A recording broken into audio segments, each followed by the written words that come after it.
गजब है ये भक्त और भगवान की कहानी। एक 6 साल का छोटा सा बच्चा अक्सर भगवान से मिलने की जिद किया करता था। उसे भगवान के बारे में कुछ भी पता नहीं था, पर मिलने की तमन्ना भरपूर थी।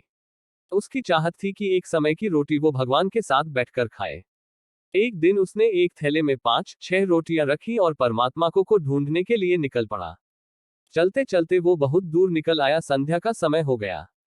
उसने देखा एक नदी के तट पर एक बुजुर्ग माता बैठी हुई है, जिनकी आंखों में बहुत ही प्यार था, किसी की तलाश थी और ऐसा लग रहा था जैसे उसी के इंतजार में वहां बैठी उसका रास्ता देख रही हो।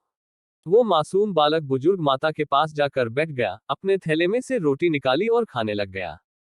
फिर उसे कुछ याद आया तो उसने अपना रोटी वाला हाथ बूढ़ी माता की ओर बढ़ाया और मुस्कुरा के देखने लगा। बूढ़ी माता ने रोटी ले ली। माता के झुर्रियों वाले चेहरे पे अजीब सी खुशी आ गई, आंखों में खुशी के आंसू भी थे। बच्चा माता को देखे जा रहा था। जब माता ने रोटी खा ली, बच्चे ने एक और रोटी माता को दे दी। माता अब बहुत खुश थी। बच्चा भी बहुत खुश था। दोनों ने आपस में बहुत प्यार और स्नेह के पल बिताए। जब रात घिरने लगी तो बच्चा इजाजत लेकर घर की ओर चलने लगा और वो बार बार पीछे मुड़कर देखता तो पाता बुजुर्ग माता उसी की ओर देख रही होती है। बच्चा घर पहुंचा तो माँ ने अपने बेटे को आया देखकर जोर से गले से लगा लिया और चूमने लगी।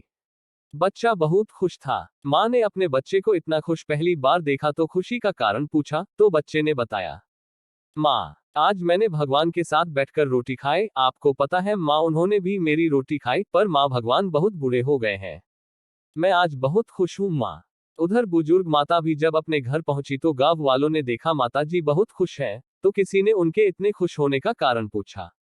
माता जी बोली, मैं 2 दिन से नदी के तट पर अकेली भूखी बैठी थी। मुझे पता था भगवान आएंगे और मुझे खाना खिलाएंगे। आज भगवान आए थे, उन्होंने मेरे साथ बैठकर रोटी खाई, मुझे भी बहुत प्यार से खिलाई, बहुत प्यार से मेरी ओर देखते थे, जाते समय मुझे गले भी लगाया।